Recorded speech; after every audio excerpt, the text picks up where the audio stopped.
The General Hospital spoilers for Tuesday, August 12th, state that Harrison Chase will be arrested as Jason Morgan comes to his rescue. Willow Tate and Drew Kane will also appear, so there will be plenty of action on the ABC series. Carly Spencer will meet with Marco Rios at Metro Court for a significant talk about Sonny Corinthos and Lucas Jones, during which she will clarify her position. Meanwhile, Lucas will face Willow's wrath on GH. Willow will become agitated by Lucas' lack of understanding of her predicament with Michael Corinthos and the children, resulting in another tantrum.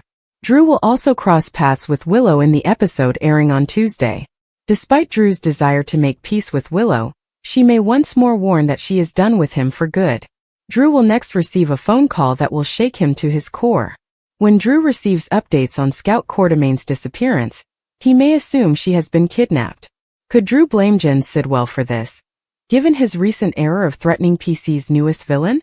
Since we know Chase will face an arrest warrant, Drew might advise him to lock up Sidwell or anyone else he believes is culpable.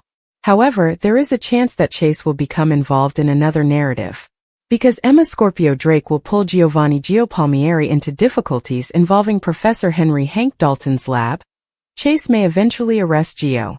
Scout may be responsible for her own disappearance. Scout might flee to the Quartermain estate since Jason Morgan will contact Alexis Davis. Perhaps Jason will find Scout in the Q mansion and call Alexis to come get her. Jason may come to the rescue in this problem before flying off to handle another in Dalmatia. Of course, we're discussing the entire scenario with Britt Westbourne, who has returned from the dead and will continue to brawl with Pascal in the meantime. Pascal threatened to withhold Britt's medication if she did not complete the necessary tasks in the laboratory.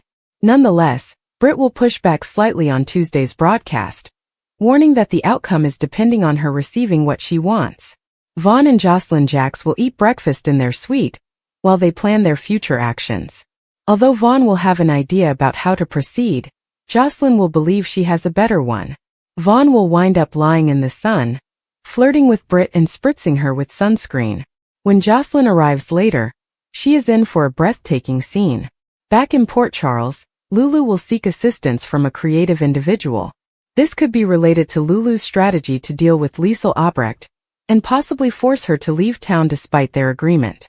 According to General Hospital spoilers, Lulu and Obrecht's conflict will worsen in future episodes, so keep an eye out for any bad news. According to General Hospital spoilers, Alexis Davis is not pleased with Drew Kane's plans to relocate to Washington, D.C. with her granddaughter Scout Kane. Alexis is not satisfied with Drew's choice to take Scout to Washington, D.C. and leave the rest of her family behind. This is not what her late daughter Samantha McCall would have wanted. Alexis has previously requested Jason Morgan to persuade Monica Quartermain and Drew to keep Scout in Port Charles, and Monica has consented for Scout's benefit. Drew, on the other hand, refuses to see reason and continues to act in his own interests. This could push Alexis to take dramatic action. Alexis Davis decides to sue Drew Kane for full custody of Scout Kane, citing Drew's unscrupulous actions and the fact that he is going to D.C. is not in Scout's best interests. Alexis would consult Diane Miller regarding a custody case. Diane would go over the pros and drawbacks with her, and she would admit that Alexis has a strong case. Diane would be able to gather information about Drew and show that he is not a suitable role model, thus Scout would be better off not being raised by him. Alexis would tell Diane to proceed with the custody case. Drew Kane receives notice that Alexis Davis is suing for custody of Scout Kane. Drew was astonished and outraged when he was served with papers indicating Alexis' plan to suit for full custody of Scout. Drew would tell her that she is in for the fight of her life, and that he will stop at nothing to keep his child. Alexis would encourage him to bring it on, since she has a solid case against him and can prove carelessness. Drew would hire Martin Gray to defend him, and instruct him to look into Alexis' murky past. Drew Kane plays dirty. Drew will stop at nothing to put an end to this custody dispute. He would use all leverage he had over Alexis to prevent her from pursuing this custody fight. He may come across a wealth of facts about Alexis that he may use against her to demonstrate that she would be an unsuitable parent for Scout. Martin would inform him that Alexis has a number of nasty crimes and misdemeanors that he intends to use against her. Drew would advise her to back up because she had no chance of stealing Scout away from him. Drew Kane blackmails Alexis into dropping the case. Drew may learn the truth about Christina Corinthos Davis' involvement in the automobile accident that injured Rick Lansing and Elizabeth Baldwin. Perhaps there is new evidence that Drew obtains and utilizes to persuade Alexis to abandon the custody action. Alexis would be devastated that Drew had forced her to abandon the case, but she would have to do so to keep herself and Christina out of jail. She wouldn't want this secret to be revealed. What do you think? What are your thoughts? Do you think Alexis will sue Drew for full custody of Scout? Will Drew uncover Alexis' filthy secrets to prevent this from happening? Will Drew blackmail Alexis into dropping the case? Drew leaned against the worn wooden railing of the old general store, his hands deep in his denim jacket pockets. He was a Crestwood native who was known for being both delightfully aloof and frustratingly elusive. His dark hair flowed in lovely curls over his brow, and his hazel eyes sparkled with a mix of wonder and concern as they met Willow. He didn't know her, but something about her demeanor, confident but guarded, drew his attention. He pushed from the railing and walked toward her, his boots echoing softly across the stone pavement. The town square was filled with the bustle of evening activity. Sellers packing up their stalls, youngsters chasing each other through the fading light, and the occasional dog barking in the background.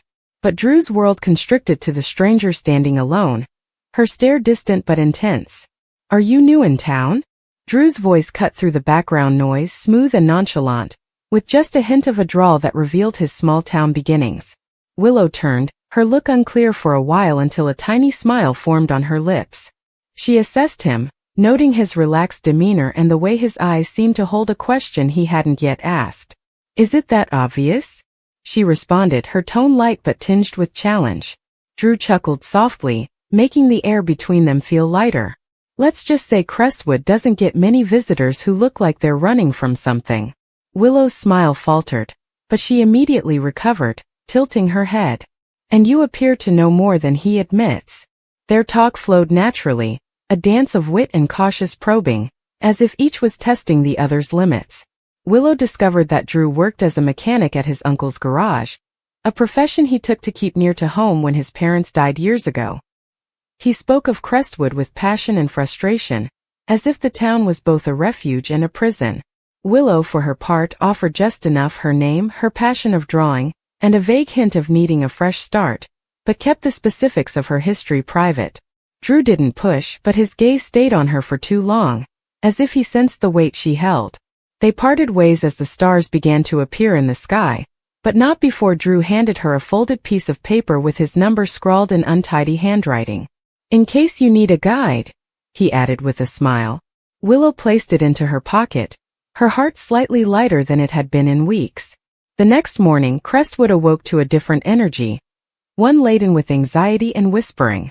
An arrest warrant had been issued for Chase, a local troublemaker with a criminal record longer than the river that ran through town. Chase was a hurricane in human form, charming, impulsive, and frighteningly unpredictable. He'd been linked to petty thefts, bar fights, and suspicions of something far more sinister, but no one could ever pin it down. Sheriff Holt, a grizzled man who had seen too much to be persuaded by Chase's charm, issued the arrest order. The charges were vague but serious: suspicion of involvement in a series of break-ins that had put Crestwood residents on edge. The town was abuzz with gossip, and Willow, sipping coffee at the diner, overheard snippets of conversation, words like evidence, witness, and dangerous. She didn't know Chase, but the name felt like a shadow seeping into her carefully built fresh start. Drew, meantime, was in the garage when he learned the news. He'd known Chase since they were kids, when he was a scrappy child with a quick chuckle and a proclivity for mischief.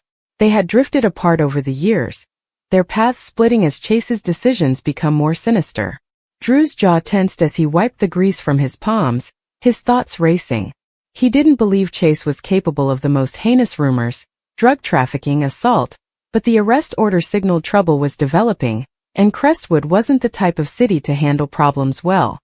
He thought about Willow, the stranger who had captured his attention, and wondered if she would be caught in the crossfire of whatever was coming.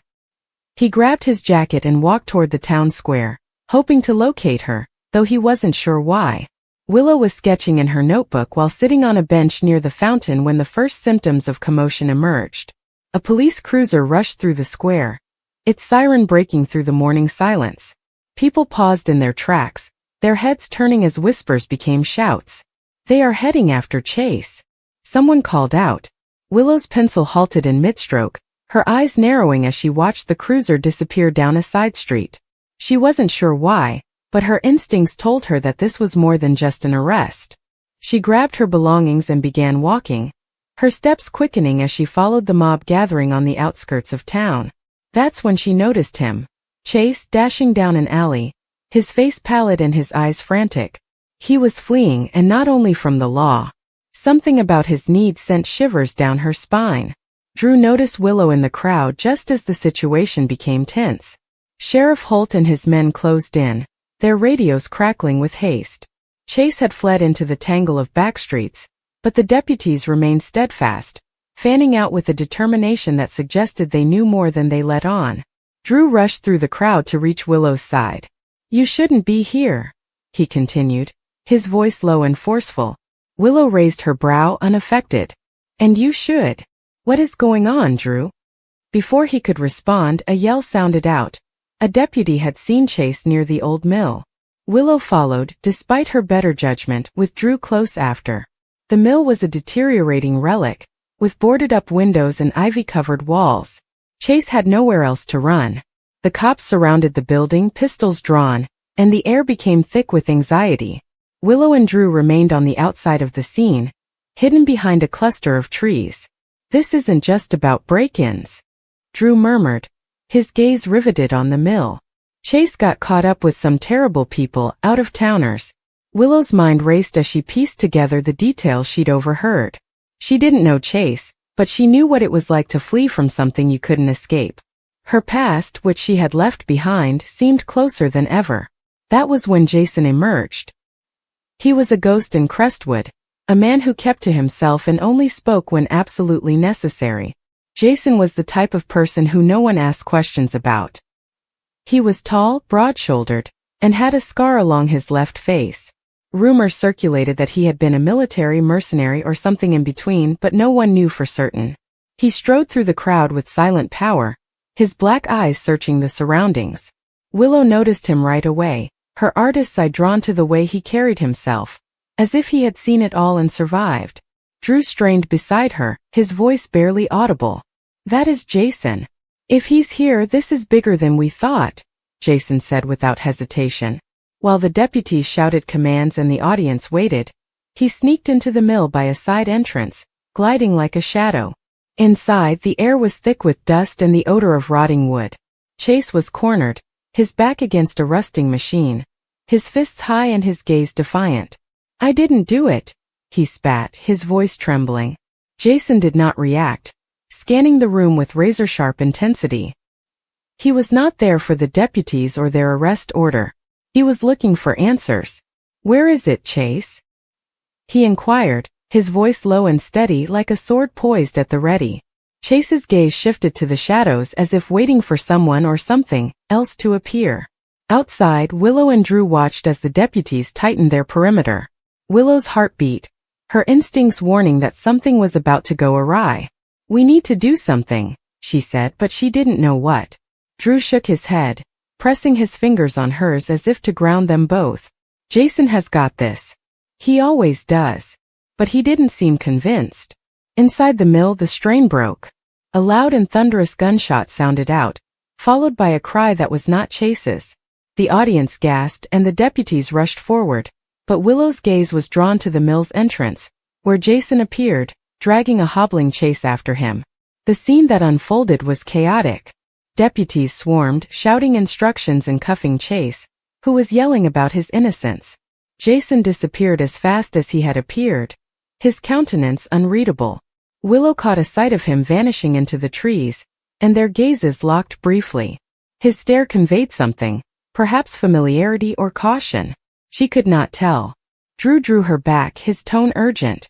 "We have to get out of here. Now." Willow's mind was already racing, trying to piece together what she'd seen. Chase, the arrest, Jason's involvement. All were linked and she was trapped in the midst. Willow's thoughts moved to the piece of paper in her pocket, which contained Drew's phone number. She wasn't sure why, but she thought he was the only person she could trust in this town. And Jason, whoever he was, had just turned Crestwood's calm streets into a conundrum she couldn't stop solving. The sun had set, and the stars were visible, but the night felt heavier than usual. For Willow, Drew, and even Chase, this was just the start. The custody arrangement had been a compromise, a 50-50 split that appeared reasonable on paper. Scout would spend half of the week with Alexis in her immaculate downtown apartment, which included a room full of books and a small easel for painting. She'd spend the other half of her time with Drew in his slightly chaotic house on the outskirts of town, where he'd built her a treehouse and allowed her to stay up late watching nature documentaries. It worked for a time, but fissures began to appear. Alexis observed Scout returning from Drew's with unbrushed hair and an unwashed rucksack. Drew claimed that Alexis was overly rigorous, filling Scout's calendar with piano lessons and tutoring, leaving little room for spontaneity. Small frustrations escalated into accusations and ultimatums. Alexis came to believe Drew was too irresponsible and erratic to be the primary caregiver. Drew believed Alexis was smothering Scout's energy with her strict regulations. The tension persisted until Alexis made the decision that changed everything. She sought for full custody. It was not an impulsive decision. Alexis had agonized about it for months, lying awake at night repeating every encounter and occasion when she felt Drew had failed her. Scout once returned home with a sunburn from a day at the park because Drew failed to apply sunscreen. The missed dentist appointment because Drew got the dates mixed up. The late-night phone calls when Scout couldn't sleep because Drew let her watch a shark documentary that caused her nightmares. To Alexis, these were more than simply mistakes. They were evidence of a trend, proof that Drew couldn't provide Scout with the stability she required. She'd talked with her lawyer, Karen, a clever lady with a track record of winning custody battles, and they'd worked together to build a case. Alexis documented everything, every late pickup, every forgotten permission slip, and every instance in which she believed Drew's parenting fell short of the standard she set for herself. She was not unkind, she reminded herself. She was defending her daughter. Drew, on the other hand, was completely caught off guard. When he got the court documents, he stared at them for a long time, the words blurring as his coffee cooled on the kitchen counter. Full custody? The thought was unfathomable. Scout was his world, the only consistency in a life that had become increasingly unpredictable after the divorce. He knew he wasn't flawless. He'd skipped a few appointments, let Scout to eat too much ice cream on occasion, and perhaps didn't always adhere to Alexis' strict nighttime regimen. But he loved Scout so much that his chest ached. He taught her to ride a bike and spent hours in the backyard pretending to be a velociraptor, so she could hunt him. He was the one she contacted when she had a horrible dream, even when she was at Alexis' house, because she said his voice made the monsters disappear. The prospect of losing her, of being a weekend guest in her life, was a hurt he couldn't bear. The courtroom had become a fight, with both sides equipped with their own interpretation of the facts.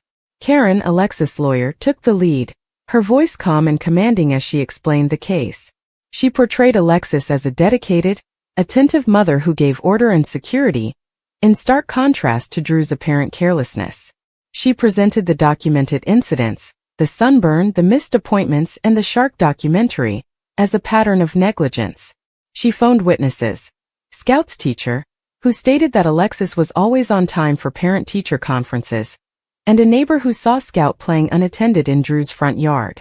Alexis sat calmly, her look determined, but within she felt a sting of remorse. She did not despise Drew. She simply believed with every ounce of her being that Scout was better off with her. Drew's lawyer, Paul, a wiry man with a flair for dramatic pauses, responded with a different story. He did not refute the instances, but rather explained them as the flaws of a caring, engaged father. He stated that Drew's home was a happy place where Scout could express herself without being constrained by a strict schedule. He contacted Drew's sister, who testified about the treehouse he had erected and the late-night astronomy sessions in which he taught Scout about constellations. Scout flourished in both situations, according to Paul, and separating her from either parent would be detrimental rather than beneficial.